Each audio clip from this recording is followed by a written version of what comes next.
Bienvenidos a la lectura orante con las Sagradas Escrituras.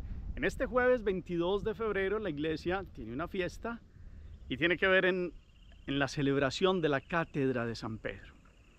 Es nada más ni nada menos una tradición muy antigua. Antes había una celebración que se hacía en Antioquía y otra en Roma. Se han unido en esta fiesta del 22 de febrero que viene a mostrar nada más ni nada menos el primado que tiene Pedro en la iglesia y toda la autoridad y su enseñanza. Y ha sido designada a través de una silla, y en una silla es como el que está sentado y tiene la potestad para enseñar. De ahí viene la palabra cátedra, los catedráticos que enseñan, pero también catedral en el orden religioso, donde el obispo tiene su sede. Y el obispo de los obispos es el obispo de Roma. Y allí ha llegado Pedro, ha tenido su primado, y la palabra de hoy entonces nos permite hacer esta profundización. Vamos a tomar al evangelista Mateo hoy, en el capítulo 16, versículos del 13 al versículo 20. Escuchemos. Llegado Jesús a la región de Cesarea de Filipo, hizo esta pregunta a sus discípulos: ¿quién dicen los hombres que es el Hijo del Hombre? Ellos dijeron, unos que Juan el Bautista, otros que Elías, otros que Jeremías o uno de los profetas. Y él les dijo, ¿y ustedes quién dicen que soy yo? Simón Pedro contestó, tú eres el Cristo, el Hijo de Dios vivo. Replicando Jesús le dijo, bienaventurado eres Simón, hijo de Jonás, porque no te ha revelado esto la carne ni la sangre, sino mi Padre que está en los cielos. Y yo a mi vez te digo que tú eres Pedro, y sobre esta piedra edificaré mi iglesia, y las puertas del Hades no prevalecerán contra ella. A ti te daré las llaves del reino de los cielos, y lo que ates en la tierra quedará atado en los cielos, y lo que desates en la tierra quedará desatado en los cielos. Entonces mandó a sus discípulos que no dijesen a nadie que él era el Cristo. Palabra del Señor. Gloria a ti, Señor Jesús. Pidamos el fuego, la presencia, aquel que nos lo aclara todo, el Espíritu Santo. Digámosle, ven Espíritu Santo, llena los corazones de tus fieles y enciende en ellos el fuego de tu divino amor. Envía tu Espíritu y todo será creado y renovarás la faz de la tierra. Espíritu Santo, ilumínanos y santifícanos con tu gracia, presencia y luz. Respáldanos para que podamos conocer esta lección de Pedro y la respuesta de aquel que con un corazón sincero lo siguió para apacentar las ovejas de la grey de Cristo. Amén. ¿Qué dice el texto? Ustedes y yo nos volvemos, capítulo 16 de Mateo, versículos del 13 al 20. Miremos todos los detalles. ¿Dónde llegan? ¿Qué lugar geográfico? ¿Qué pregunta hace Jesús? ¿Cómo responden ellos? Y él hace otra contrapregunta. ¿Quién es el primero que habla? ¿Qué es lo que dice?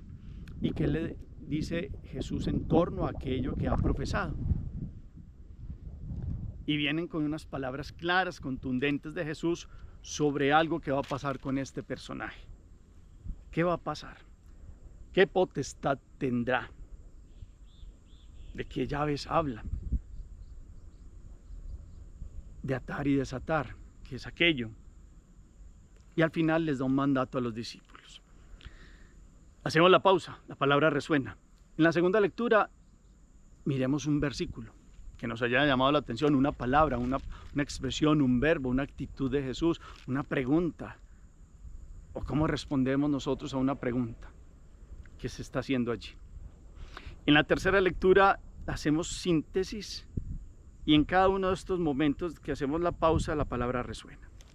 Para que después la recompongamos con la memoria y lo bajemos todo de la mente al corazón. Estamos hoy en la Cátedra de San Pedro. Festividad antigua, dicen algunos que desde el IV siglo se piensa en aquella Cátedra de San Pedro, inclusive desde un lugar donde se sentaba el obispo de Roma y se ha hecho toda una silla en la enseñanza donde se sienta quien tiene la sede de aquel que tiene la función de tener una potestad de gobierno y de autoridad, pero una potestad de enseñanza, magisterio. Y entonces hoy aparece nada más ni nada menos el pasaje donde en Cesarea de Filipo, que es un lugar central, sobre todo en el Evangelio de Marcos, hay un momento donde este Evangelio parte como en dos, el Evangelio es llegar a la proclamación que hace Pedro de quién es Jesús. Porque él primero pregunta y hace un sondeo a los apóstoles en aquella región. Estamos, Cesarea de Filipo es al norte del mar de Galilea. Hay una región que era parte del dominio de uno de los hijos de Herodes el Grande. Aquí era Cesarea de Filipo. Filipo, uno de ellos hijos. En cambio, Herodes Antipas tenía el gobierno de la Perea y de otra parte de la Galilea y de otra región que tiene que ver más al sur y más al oriente. Aquí esta zona, pues Jesús llega como hasta el confín geográfico de la Palestina, hasta este lugar, y desde allí empieza nada más ni nada menos que una conversación muy importante con los apóstoles. No es conversación cualquiera porque está hablando nada más ni nada menos que una pregunta fundamental de quién es Él, de qué significa Él para los demás y qué significa Él para ellos. Y es una pregunta que tiene trascendencia histórica, y en esta cuaresma tiene el llamado para ustedes y para mí también, para que con el día a día ustedes y yo podamos responder ¿quién es Jesús para mí? Esa es la gran pregunta del corazón, y siempre que sale este evangelio viene como a llamarnos la atención sobre esta pregunta. Y ellos empiezan a decir lo que se dice. ¿Y qué se dice? Unos que Juan el Bautista, otros que Elías, otros que Jeremías o uno de los profetas. Israel está llena de profetas en la antigüedad que hablaron en distintos contextos históricos. El último de ellos, Juan el Bautista, quien ha llegado a preparar los caminos del Señor. Pero los judíos esperaban un gran profeta, uno que vendría con el espíritu y el poder de Elías, y ese fue Juan. Pero esperaban otro profeta, pues como con otra fuerza. Es más, esperaban aquel que Moisés había hablado por allá en el Deuteronomio capítulo 18, versículo 15, donde vendría un sucesor de él, uno que verdaderamente vendría con toda una potestad. Es el que esperaba Israel. Y es en Cristo quien se cumple esta profecía de Moisés, uno que llegaría a regir a Israel. Y entonces en ese sondeo dan esas respuestas. Y Jesús hace la contrapregunta hacia ellos. Y aquí es muy bello porque es muy llamativo, porque ustedes y yo siempre vemos a Pedro casi respondiendo de primero, porque él es así, francote, y va diciendo las cosas. Y él dice, tú eres el Cristo, el Hijo de Dios vivo. Dio en el centro. El Cristo es el ungido. Ya lo había dicho, el Espíritu del Señor está sobre mí porque me ha enviado a traer la buena noticia a los pobres, etcétera, etcétera.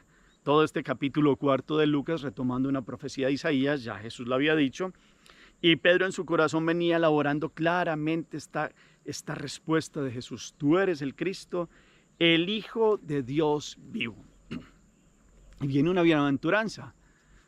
Bienaventurado eres tú, hijo de Simón de Jonás, hijo de Jonás, porque no te lo ha revelado ni la carne ni la sangre. Eso se lo ha revelado Dios Padre en el corazón, porque desde el primer momento que Pedro conoció a Jesús, empezó en un enamoramiento en el buen sentido de un discípulo que comprende quién es el que le está hablando, su maestro. Y aquí hay algo llamativo. Uno dice, ¿por qué escogió a Simón Pedro? Pudo haber escogido a uno de esos bien formados en el templo. Lo sabía, esos discípulos de Gamaliel había unos muy aventajados, muy bien formados. Inclusive Saulo, que llegará a ser Pablo, es uno de esos aventajados. El mismo Esteban, que llegó a ser primer mártir, fue discípulo de Gamaliel, y otros que se criaron en el templo. Pero este era un hombre pescador que, siendo sencillo, cuando se encontró con Jesús, empezó en unas preguntas que iban hacia el cielo, que se elevaban de su corazón al cielo, viendo la respuesta en un hombre. Que su hermano Andrés le había dicho, hemos encontrado al Mesías, y él en un primer momento se medio había burlado como que el Mesías a nosotros, a usted el Mesías. Pero cuando lo vio, creyó.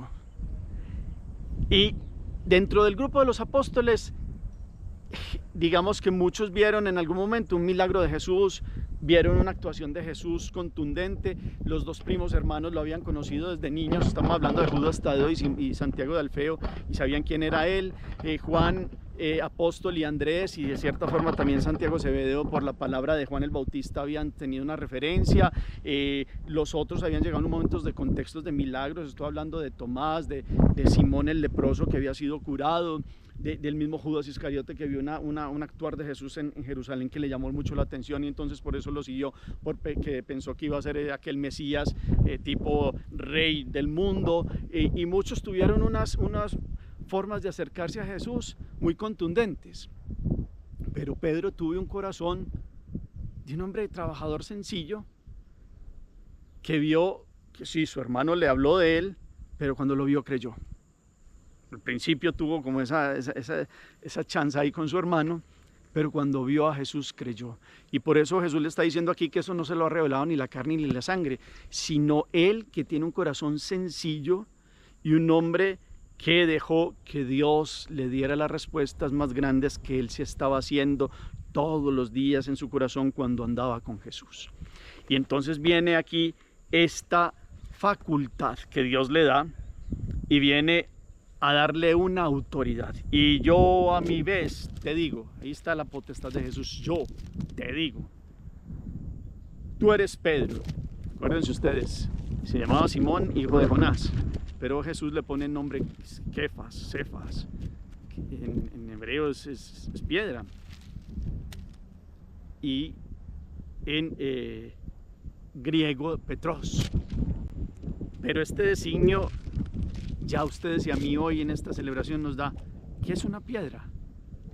Una piedra es un lugar fuerte, firme, es un objeto firme, donde uno se puede parar, y si uno va encontrando piedra y piedra va escalando y da firmeza. Acuérdense ustedes, la casa está construida sobre arena o la casa construida sobre roca.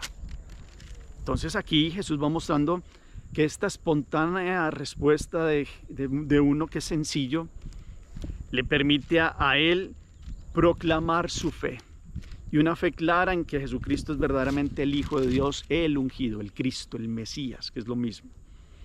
Y entonces ese va a ser una piedra firme de una obra que Dios, con toda su facultad de Dios y Señor, crea la iglesia del Mesías, y tiene una piedra sólida sobre la cual se construye. De hecho, Jesús mismo es la piedra angular. Esa piedra que rechazaron los arquitectos ha llegado a ser la piedra angular. Y Jesús, a su vez, entonces, dentro de sus hermanos, ha dejado a uno con una facultad y un poder, y sobre esta piedra edificaré mi iglesia, y las puertas del Hades no prevalecerán contra ellas. El enemigo, ni el maligno, ni el mal, con todo lo que haya pasado en la iglesia y con todo lo que pasa, puede destruirla, porque es una intención de la fundación de Jesús. Con el Espíritu de Dios, claro, tiene la limitación humana, pero tiene una facultad y una potestad que Dios le ha dado. Y esa se ha dado en un hombre sencillo que supo creer y que supo responderle a Dios. Sí, después veremos que por allá le dice que no, él no va a morir y no sé qué, y Jesús le tiene que llamar y le tiene que decir Satanás. Y le llama fuerte la atención porque los otros pensaban lo mismo, y lo tiene que hacer porque el primero de todos debe dar ejemplo. Y por eso lo moldea. Y por eso cuando vino a la negación después lo trae en el amor y le pregunta 3 veces por si lo ama, y entonces él después le dice: apacienta mis corderos y mis ovejas. Y entonces es una facultad que dan a un hombre de recibir el comienzo de una nueva institución querida y creada por Dios, y tendrá las llaves del reino de los cielos, eso de abrir y cerrar. Es una facultad muy grande. Es como delante de los hermanos puesto, para que inclusive estas palabras de Jesús son fuertes, como quien dice, a él también le deben respeto y le deben poner atención, porque es quien yo quiero que tenga la autoridad, la potestad y el magisterio de enseñanza. Los otros también serán obispos, apóstoles, y tendrán la potestad, pero el primero entre los hermanos es Pedro. Y entonces tiene estas llaves y este poder de atar y desatar con el Espíritu que le es dado, porque en Pedro está nada más ni nada menos la unción de ser el primero entre sus hermanos, y este primado de Pedro tiene la función de unir a los creyentes en Cristo. Tiene toda una potestad de la unción del Espíritu para decidir, tomar decisiones y obrar en consecuencia, y para dar toda la luz que no solo Pedro, sino sus sucesores en distintos momentos históricos, con todas las situaciones que hayan podido pasar, Dios ha venido acompañando, iluminando, y hasta en tiempos oscuros, pero ahí sigue acompañando esta barca de Pedro, en el cual él tiene el timón, porque está guiado por la fuerza del Espíritu. Entonces esta potestad es la potestad que Dios ha creado, una iglesia con Pedro y los apóstoles y sus sucesores, en unción del Espíritu, y sigue guiándonos. Y parece que se mueve esta barca de Pedro y vienen borrascas, pero ahí está firme, con la fuerza de Jesús y con la autoridad que Dios le ha dado. Quedará desatado en los cielos. Esa autoridad de poder enseñar en el nombre de Jesús, de apacentar los corderos de Jesús, de sentar un magisterio que viene primero en la palabra de Jesús, que es lo básico, la enseñanza, pero también con todo un magisterio y una tradición que tiene la iglesia de una enseñanza de santidad. El primero entre todos, pues Jesús, que ha llamado a todos a ser santos como el Padre Celestial es santo. Estos llamados han tenido que dar una respuesta de santidad, y Jesús aquí tiene una bienaventuranza para uno que en humildad ha sabido creer. Y por eso tiene que ser el que quiera ser el primero, que se haga el último.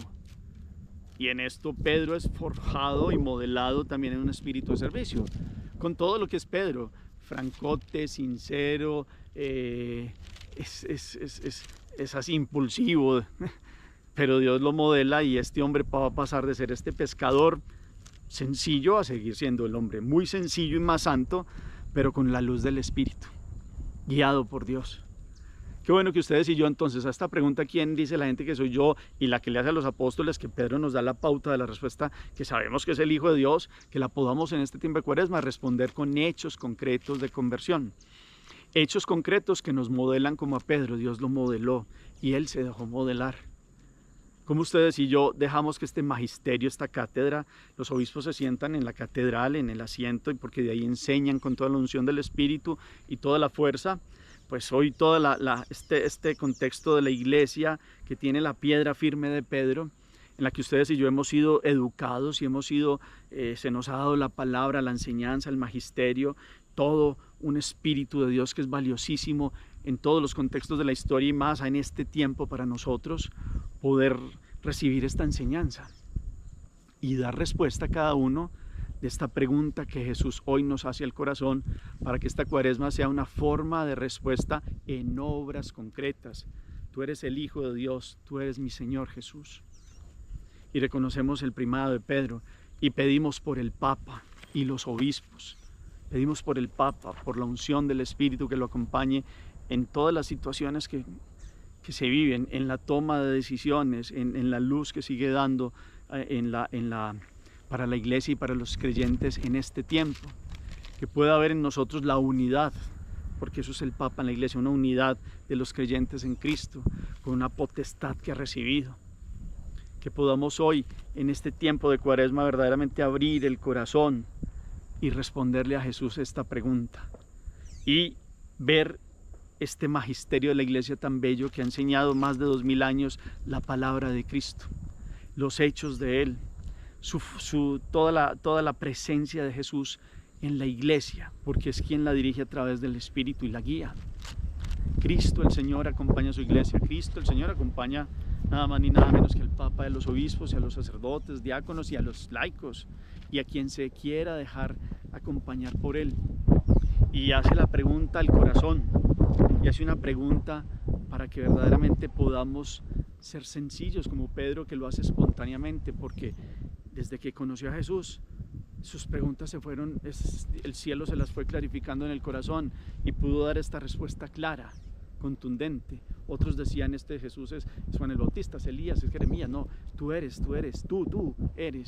el Hijo de Dios, el Cristo, el Hijo de Dios, el Mesías, el ungido, el que tiene el poder de Dios. No hay nadie como tú, es decir, Dios en persona. Eso es lo que ustedes y yo debemos responder contundentemente. tú eres nuestro Dios y Señor. No hay nadie fuera de ti, Señor Jesús.